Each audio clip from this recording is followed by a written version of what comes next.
వందే మాత్రం బాగా పాడేది కదా పాడేదా? అయితే మీకు ఏమైనా ప్రశ్న మొదలైందా దీంట్లో? ఏమైంది? ఏదో ఒక ప్రశ్న మొదలు కావాలి. అయిందా కాలేదా? కాలేదు.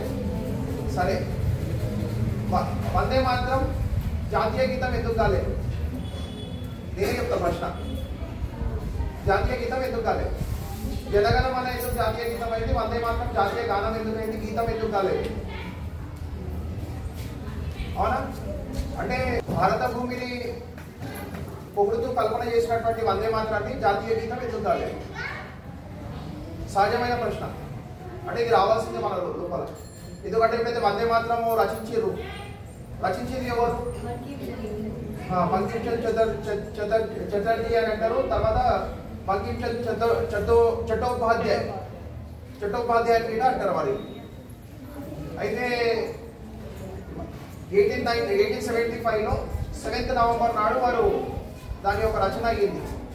కానీ గుర్తింపు ఎప్పుడు వచ్చింది? 1882లో ఆనందమఠం అని చెప్పేసి ఒక ఆయన నవల రచించిండు. ఆయన ఆ నవలలో 1882లో పొందుపరిచిన తర్వాత అప్పుడు గుర్తింపు వచ్చింది. అంతకన్నా ముందట పాడుకుంటున్నారు దేశభక్తులందరూ. దేశభక్తి యొక్క ఉద్యమం మొత్తం నడిచింది మొత్తం వందే మాత్రం పైన. అంటే వందే మాత్రం నినాదం మాత్రమే నడిచింది. అంటే ఇంకో నినాదం ఏది లేదు. అంటే దాని తర్వాత మరి జనగణమన ఎప్పుడు వచ్చింది? జనగణమన ఎందుకు పాడారు తెలుసా ఎవరికైనా? వెస్ట్ బెంగాల్లో విభజన అయిన ఉండే. వెస్ట్ బెంగాల్, ఈస్ట్ బెంగాల్ అని చెప్పేసి విభజన అయిన ఉండే. ఒక దిక్కు ముస్లిం మెజార్టీ ఉన్న వాళ్ళకి ఈస్ట్ బెంగాల్ అని చెప్పేసి, హిందూ మెజార్టీ ఉన్న వాళ్ళకి అందరికీ వెస్ట్ బెంగాల్ అని చెప్పేసి, వాళ్ళకి ఢాకా క్యాపిటల్ అని చెప్పేసి, వీళ్ళకి క్యాపిటల్ కలకత్తా అని చెప్పేసి విభజన అయిన ఉండే. విభజన అయిన తర్వాత ఆ విభజన నచ్చలేదు. ఎందుకంటే అప్పుడు హిందూ ముస్లింలు అందరూ ఐక్యతతో ఉంటుండే. ఆ విభజన అనేది దేశ ప్రజలకు నచ్చలేదు. ఆ విభజన చేసింది కుట్రపూరితంగా. ఎందుకు అంటే ఏదైతే దేశభక్తికి సంబంధించినటువంటి విప్లవం ఏర్పడుతుండే కదా భారతదేశంలో, ఆ విప్లవాన్ని అంటే తప్పు దానికి మళ్లించాలి, దాని యొక్క అటెన్షన్ వేరే దిక్కు తీసుకెళ్లాలని చెప్పేసి విభజన చేశారు వెస్ట్ బెంగాల్. దాని తర్వాత వైస్రాయ్ ఎప్పుడైతే వెస్ట్ బెంగాల్కి విజిట్ చేసింది కదా, విజిట్ చేసినప్పుడు వెల్కమ్లో ఏదో ఒకటి చెప్పాలి కదా. ఆ ఏదో ఒకటి చెప్పడానికి అని చెప్పేసి జనగణమన వాడారు వైస్రాయ్ని వెల్కమ్ చెప్పడానికి. ఎందుకంటే మా బెంగాల్ ప్రజలు ఎవరైతే ఉన్నారు కదా, జన్ మన్ గన్ అంటే జనము, మనస్సు, తర్వాత సమూహం అందరు కూడా నీకు దాసోహం పలుకుతుంది.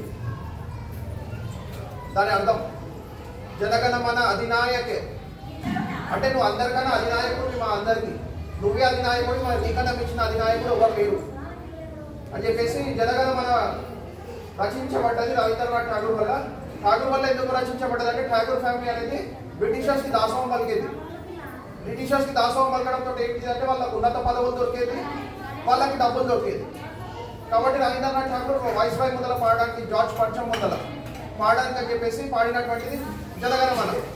సరే, దాని తర్వాత 1946 మన స్వతంత్రం వచ్చిన తర్వాత అంటే జాతీయ ప్రాణి, జాతీయ పక్షి అన్నీ అయిపోయినాయి కదా, నేషనల్ ఫ్లాగ్ అయిపోయింది. మరి జాతీయ గీతం ఏం పెట్టాలి? వందే మాత్రం పెట్టాలి కదా. జనరల్గా వందే మాత్రం పెట్టాలి అన్నప్పుడు వందే మాత్రానికి సిద్ధమైన తర్వాత ఒక మతం వారు దానికి అబ్జెక్షన్ ఇచ్చింది. ఒక మతం వారు తెలియదు అందరు కాదు, ఒక మతం వారు మాత్రం అబ్జెక్షన్ ఇచ్చింది. ఆ మతం వారి పేరు ఏంటి అంటే పేర్లు గుర్తుంటాయి కాబట్టి చూసి చెప్పాల్సి వస్తుంది. నజీరుద్దీన్ అహ్మద్, తర్వాత మొహమ్మద్ ఇస్లాం సహాబ్ అంట, తర్వాత మొహమ్మద్ హఫీజ్ రహమాన్. వీళ్ళు ముగ్గురు రాజ్యసభలో అబ్జెక్షన్ చెప్పారు.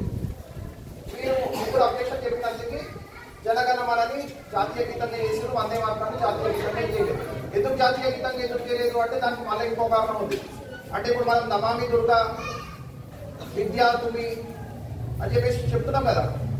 అయితే అది వాళ్ళ మతానికి ఒప్పుకోదంట. వాళ్ళ మతం అంటే వాళ్ళ మతానికి ఓన్లీ వాళ్ళకి అల్లా తప్ప ఇంకొకరు గొప్ప వాళ్ళు కాదు. అంటే మన దేవుళ్ళని పూజించడం లేదా గొప్ప చెప్పడం వాళ్ళకి నచ్చదు. కాబట్టి ఆ ముగ్గురు రాజ్యసభలో వ్యతిరేకించారు. వ్యతిరేకించడానికి ఏం చేసారు? సరే సరే మంచిది, జాతీయ గీతం చేయం, జాతీయ గానం చేస్తాం, అంటే సమాన గౌరవం ఇస్తాం కానీ జాతీయ గీతం చేయం అని చెప్పేసి ఒక ఒప్పందం వచ్చింది. ఒక ఒప్పందంతో ఆ సంగీతంలో జాతీయ గానం అనేది వందే మాత్రం అయింది. అంటే ఇంత గొప్పగా ఉన్నటువంటి వందే మాత్రం జాతీయ గానం అయింది. జార్జ్ పంచముద్దల పాడినటువంటి ఆయనకి ఏదైతే పొగుడుతూ పాడిరు కదా, దాన్ని ఏమో జాతీయ గీతం చేసేసిన అదొక లెక్క. సరే పాడడానికి ఏమైంది? ఆ జార్జ్ పంచం పిలిచి అడిగాడు, ఎవరు రాస్తారు నీకు రచయిత ఎవరు అని. అయితే రవీంద్రనాథ్ ఠాగూర్. ఆయన గుర్తుపెట్టుకొని పోయి ఏం చేసేటంటే ఈయన శాంతి దూత అని చెప్పేసి నోబెల్ ప్రైజ్ ఇచ్చింది. అంటే ఆయన పొగిడిండు కదా, ప్రపంచ శాంతి దూత అని చెప్పేసి ఆయన నోబెల్ ప్రైజ్ ఇచ్చింది రవీంద్రనాథ్ ఠాగూర్. మనం చదివినాం కదా రవీంద్రనాథ్ ఠాగూర్కి నోబెల్ ప్రైజ్ ఉంది అని. అయితే నోబెల్ ప్రైజ్ ఎందుకు వచ్చింది అంటే జనగణ మన జార్జ్ పంచంకి పొగుడుతూ పాడాడు కాబట్టి ఆయనకి నోబెల్ ప్రైజ్ వచ్చింది. కరెక్టేనా ఇది? అంటే జాతీయ గీతం జనగణమన ఉండాలన్నా వందే మాత్రం ఉండాలన్నా? అంటే బానిసత్వానికి ప్రతీక జనగణమన. యాక్చువల్గా చెప్పాలంటే బానిసత్వానికి ప్రతీక అది. కానీ ఆ బానిసత్వానికి ప్రతీకని ఏం చేసిండ్రు మనల్ని? మనల్ని బానిసలు చేయడానికి అని చెప్పేసి జనగణమన మనతో పాటిస్తూ ఇవాళ క్రీడం. అంటే ఇంకా రాజ్యాంగం ఇచ్చింది కాబట్టి మనం పాడక తప్పది. అంటే రాజ్యాంగంలో ఆ విధంగా కల్పించింది అది. జనగణమనని గొప్పది, వందే మాత్రం గీతం లాగా. అంటే పాడడానికి ఇష్టం, పాడకపోయినా మీకు ఇష్టం, కానీ జనగణమన మాత్రం ఖచ్చితంగా పాడాలి లాగా వస్తుంది. అంటే ఆ విధంగా చేసారు. అంటే బ్రిటిషర్స్ పోయినా కానీ బ్రిటిషర్స్ ఒక ఐడియాలజీ ఏం చెప్తుందో అది వదిలిపోయారు మన దగ్గర. ఐడియాలజీ మనం వాళ్ళు ఫాలో అవుతారు. సరే దాని తర్వాత మనకి మొన్న 15th నవంబర్ రోజు ఝాన్సీ లక్ష్మీబాయి యొక్క జయంతి ఉంటుంది. 15th నవంబర్ తెలుసా? అయితే ఝాన్సీ లక్ష్మీబాయి పుట్టడం అంటే ఎప్పుడైతే మనం పూర్తిగా అరాచకాలకు ఉంటే బ్రిటిషర్స్ అరాచకాలను సహించలేక పరిస్థితిలో ఉన్నాము, ఆ సందర్భంలో అంటే ఝాన్సీ లక్ష్మీబాయి జననం అంటే ఒక శక్తికి స్వరూపిణి లాగా పుట్టింది అన్న భావన అనేది ఏర్పడ్డది. తర్వాత ఆమె పెంపకం కూడా అదే విధంగా అయింది. అంటే లక్ష్మీబాయి తర్వాత వచ్చిన పేరు కానీ మణికర్ణిక ఆమె పేరు తల్లిదండ్రులు ఇచ్చింది. తర్వాత అంటే ధైర్యానికి ప్రతీకగా ఆమె నిలిచింది కాబట్టి ఆమె ఒక సందర్భంలో అంటే బ్రిటిషర్స్ అంటే ఆమె ఇప్పుడు సంధి చేసుకోవాలి, ఆమె రాజ్యాన్ని విలీనం చేయమని చెప్పి బ్రిటిష్ కాలనీలో విలీనం చేయమని చెప్పి ఎప్పుడైతే అన్నారు, ఆ సందర్భంలో ఆమె ఏమన్నదంటే నేను ఝాన్సీని వదలను. ఆ వయసు ఏంటిది ఆమెది? జస్ట్ 20 సంవత్సరాలు. జస్ట్ 20 సంవత్సరాలలో ఆమె నా ఝాన్సీని ఇవ్వదు అని చెప్పి చెప్పింది బ్రిటిషర్స్. అంటే చెప్పగలుగుతారా? అంటే ఎంత ధైర్యం ఉంటే చెప్పగలుగుతారా? అంటే ఆ ధైర్యం ఎట్లా వచ్చింది? వాళ్ళ తల్లిదండ్రుల నుంచి వచ్చింది. వాళ్ళ తల్లిదండ్రులు చదివినటువంటి సాహిత్యాల వల్ల ఆమె లోపలంత ధైర్యం వచ్చింది. లేకుంటే మామూలు ధైర్యం కాలేదు. అంటే 20 సంవత్సరాల వయసులో బ్రిటిషర్స్కి తిరుగుబాటు చేయడం అంటే ఆల్మోస్ట్ దేశాన్ని మొత్తం ఆక్రమించుకున్న వాళ్ళు. ఆ సందర్భంలో ఝాన్సీ ఆమె విలీనం చేస్తలేదు. అంటే ఆమె సంధి గురించి అని చెప్పేసి ఆమె పంపడం, మెసేజ్లు పంపడం, అంటే మెసెంజర్స్ ఉంటుండే అప్పట్లో. మనం చూసినాం కదా సినిమాలలో, మెసెంజర్స్ వచ్చి చదవడం, మెసేజ్ పంపిస్తుండే. ఆ మెసేజ్ ద్వారా ఆమె చెప్తుండే విలీనం చేయమని చెప్పేసి. ఆమె నేను నాకు ఝాన్సీని వద్దాను. దాని తర్వాత ఆమె యుద్ధం ఏ విధంగా చేసింది? ఒక భుజం పైననేమో తన బిడ్డను వేసుకుంది, ఒక చేతనేమో ఖడ్గాన్ని పట్టుకుంది. అంటే స్వయంగా శక్తి స్వరూపుని. అంటే స్త్రీ అంటే చిన్నతనం అని అనుకునేది అందరూ, కానీ ఆ స్వరూపం మీద వస్తుందని చెప్పి అనుకోలేదు. అందుకే మనం ఇవాళ చరిత్ర గుర్తు చేసుకుంటున్నాం ఆమెకి. అంటే స్త్రీ ఓన్లీ ఇంటి వరకే పరిమితము, ఏం చేయలేదు స్త్రీ, అంటే స్త్రీకి ఏం చాలా కాదు అని అనుకుంటారు. కానీ స్త్రీ అనేది సృష్టి. స్త్రీ అంటే సృష్టి. ఆ సృష్టి ఎవరికి తెలియదు. అంటే స్త్రీ చిన్న చూపు చూస్తారు జనరల్గా. కానీ ఝాన్సీ లక్ష్మీబాయి దానికి వ్యతిరేకంగా చేసి చూపించింది. అంటే పురుషులు కూడా చేయని ధైర్యాన్ని, సాహసాన్ని ఆమె ప్రదర్శించింది. అవునా? మరి మనమేమో స్ఫూర్తి తీసుకోవాలి. మనం ఉన్న వయసులో ఏం చేస్తున్నాం? మనం ఏం చేస్తున్నాం అంటే టైం వృధా చేసుకోవడము. అవునా? పేరెంట్స్ తోటి ఇది కావాలి, నాకు అది కావాలి అని చెప్పి అడగడము. తర్వాత సరిగ్గా స్టడీస్ పైన కాన్సన్ట్రేషన్ పెట్టకపోవడము, మన లైఫ్ని మనం డిస్టర్బ్ చేసుకోవడం. ఇవాళ ఎట్లా పరిస్థితి అయిపోయింది అంటే 6th క్లాస్ పిల్లలు కూడా సిగరెట్ తాగడం అనేది నేర్చుకుంటారు. అలాంటి పరిస్థితికి వచ్చేసింది. అది ఎంతవరకు కరెక్ట్? మరి వాళ్ళు అప్పుడే దేశభక్తులు ఒకవేళ వాళ్ళు అదే విధంగా వాళ్ళ జలసాల కోసం ఒకవేళ ఆలోచించుకుంటే ఇవాళ మనం స్వతంత్ర భారతంలో బతుకుంటుంటుమా? పుడుతుంటిమా? ఒకవేళ వాళ్ళు ఆలోచించుకుంటే మరి వాళ్ళ వరకు గురించి పోరాడారు, మన గురించి పోరాడారు. మరి మనం ఏం చేస్తున్నాము? చిన్న వయసులో సిగరెట్లు, చిన్న వయసులో సిగరెట్ వల్ల డ్రగ్స్ పోతున్నారు, డ్రగ్స్ తర్వాత ఆల్కహాల్కి పోతున్నారు, ఆల్కహాల్ పోయిన తర్వాత అడ్వాన్స్గా జీవితం సమాప్తం అయిపోతుంది. తల్లిదండ్రులు మీ పైన ఏదో కళలు కానీ ఉంటారు, ఆ కళలన్నీ ఏమవుతున్నాయి? ఒకటిసారికి అర్థమైపోతున్నాయి యుక్త వయసులో. అది చేయడం కరెక్టేనా? అంటే నేను నిన్నగంటే నేను జనరల్గా చెప్తున్నా, బయట అయితే యువతరం ఉంది ఆ విధంగా చెడిపోతుంది. అది కరెక్టేనా? అది కాకుండా ఉండాలంటే ఏం చేయాలి మనం? అంటే ఇలాంటి దేశభక్తుల ఒక స్ఫూర్తి తీసుకున్నాం అనుకో, ఇలాంటి దేశభక్తుల స్ఫూర్తి తీసుకుంటే మనకి ఆలోచన అనేది మొదలవుతుంది. అంటే మనదంటూ లైఫ్లో ఏదో సాధించాలి, మనమంటూ ఒక పట్టుదలతో సాధించాలి, ఫెయిల్యూర్ అనేది నథింగ్, మీకు అది అచీవ్ ద నెక్స్ట్ టైం అని చెప్పి ఆలోచించాలి. అంటే ఆలోచించి ఆ ధైర్యంతో మీద కృషి చేసినాం అనుకో, ఝాన్సీ లక్ష్మీబాయి లాగా మనం ముందుకోగలుగుతాం. లాస్ట్ వీక్ మనం కర్తార్ సింగ్ సార్బాద్ ఉండే, ఆయన 19 సంవత్సరాల వయసులో మన గురించి ఉరికమ్మని చెప్పింది. ఆయన ఇదే స్వతంత్రోద్యమంలో 19 సంవత్సరాల వయసులో 16 ఇయర్స్ ఏజ్లో ఆయన బయట విదేశాలకు వెళ్ళిపోయాడు. విదేశాలకు వెళ్ళిపోయిన తర్వాత ఆయన ఉన్నత చదువుల గురించి అని వెళ్ళిపోయిన తర్వాత అక్కడ చూసేటు ఇండియన్స్ని ఏ విధంగా చూస్తున్నారు నీచంగా. అంటే ఇండియన్స్ని అక్కడ విదేశాలలో నీచంగా బానిసల్లాగా చూస్తూ, అది చూసి ఆయన తట్టుకోలేక విప్లవంతో మొదలయ్యి భారతదేశానికి వచ్చి విప్లవకారుడుగా మారిన తర్వాత ఆయన ఉద్యమాన్ని పెట్టిన తర్వాత 19 సంవత్సరాల వయసులో ఆయనకు ఉరికమ్మాన్ని ఇచ్చింది. ఆయన ఎవరు అంటే భగత్ సింగ్ ఒక గురువు, ఆయన మొదటి గురువు కర్తార్ సింగ్ సార్బాద్. అంటే వాళ్ళు 19 సంవత్సరాల వయసులో ఒకవేళ జీవితాలను త్యాగం చేసిండ్రు అంటే ఎవరి కోసం చేసిండ్రు? మరి మనం ఏం చేస్తున్నాం? అంటే మనకు రియలైజేషన్ కావాలి. మనం ఏం చేస్తున్నాం? మనం ఎందుకు ఇట్లా తయారవుతున్నాము? మనకు రియలైజేషన్ కావాలి. ఎందుకంటే మన పేరెంట్స్ ఏదో ఎఫర్ట్ పెట్టి మనకి మంచి చదివించాలి, మంచి ఉన్నత భవిష్యత్తు ఇవ్వాలి అని చెప్పేసి కోరుకుంటూ, కానీ మనం ఏం చేస్తున్నాము? పేరెంట్స్ డబ్బులు వృధా చేస్తున్నాము. వాస్తవం చెప్తున్నా నేను. ఒకవేళ మనం మన స్టడీస్ పైన కాన్సన్ట్రేషన్ పెట్టకుండా ఉన్నాం అనుకో, పేరెంట్స్ డబ్బులు వృధానే. మనం చెడు అలవాట్లకు పోతున్నామంటే పేరెంట్స్ డబ్బులు వృధానే. అంటే పెద్దలను ఒకవేళ రెస్పెక్ట్ ఇవ్వకుండా ఉంటున్నామంటే ఇంకా వేస్ట్ కదా మనం. అంటే ఒక భారత భూమి నేలను మాత్రమే తల్లిలాగా భావించిండు ఆయన. అంటే పర్వతాలను, ఈ జలాలను, పంట పొలాలని తల్లిలాగా భావించిండు కాబట్టి వందే మాత్రం అన్నాడు బంకించంద్ర చటర్జీ. ఒకవేళ అది అనకుండా ఉంటే ఇవాళ మనం ఇంత గర్వంగా వందే మాత్రం పాడుకుంటుంటే వాళ్ళకి అంత పెద్ద విప్లవం నిలబడుతుండే నా వందే మాత్రానికి. అంటే వందే మాత్రం అంటే నథింగ్ బట్ అది ఏంటిది? అమ్మ నీకు వందనము, అమ్మ నీకు శిరస్సు వచ్చి నేను నమస్కరిస్తున్నాను, దాని అర్థం.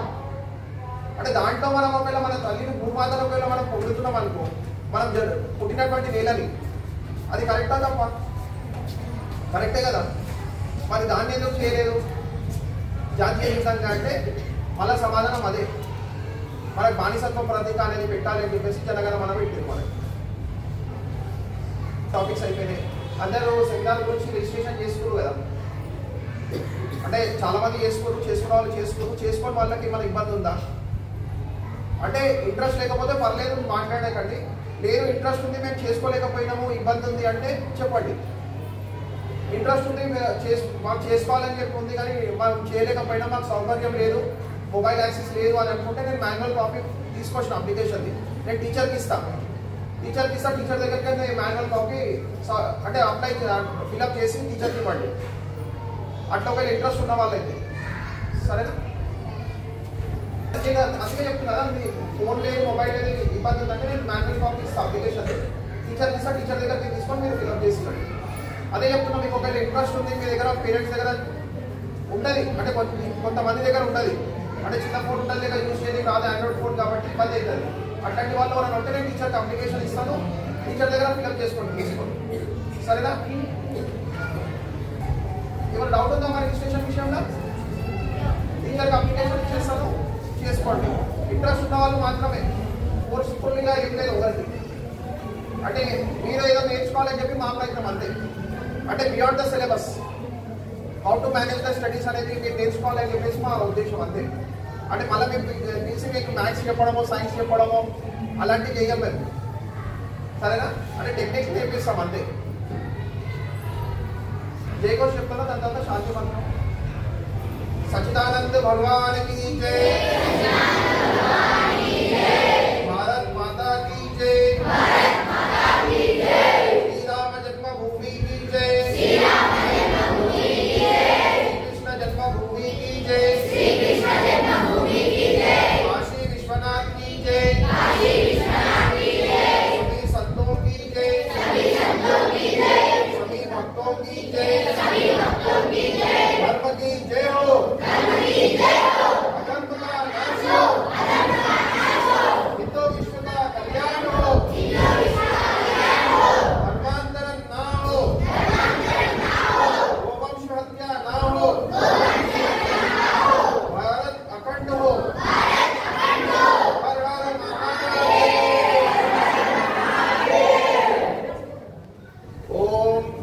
पूर्णमदा पूर्णमिदं पूर्णात् पूर्णमुदच्यते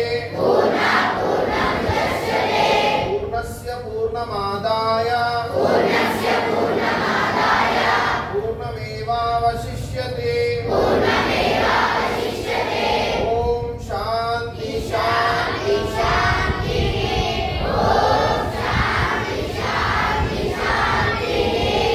మనందరినీ మళ్ళీ కలుసుకునే అవకాశం ఆ భగవంతుడు ప్రసాదించాలని మనసారా కోరుకుంటున్నాను। ఈ ధర్మ కార్యాన్ని విజయవంతంగా నిర్వహించడానికి సహకరించినటువంటి శ్రీవాణి విద్యానికేతన్ ఒక మేనేజ్మెంట్ కి అలాగే ఈ అందరికీ నా హృదయపూర్వకంగా ధన్యవాదాలు।